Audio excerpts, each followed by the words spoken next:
কেমন ছিল বেল্লালের মহব্বত, মধুর সুরে বেল্লাল আযান পুকারে, কেন্দে কেন্দে নবীজি ইকে বিচারে।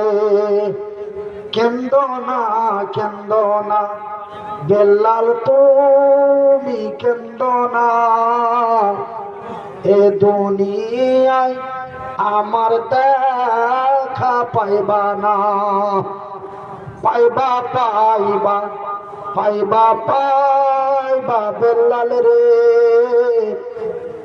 আমার দেখা পাইবে তুমি হাসরে। আমার ভাইরা, আপনাদের কাছে যে 100টা করে টাকা চেয়ে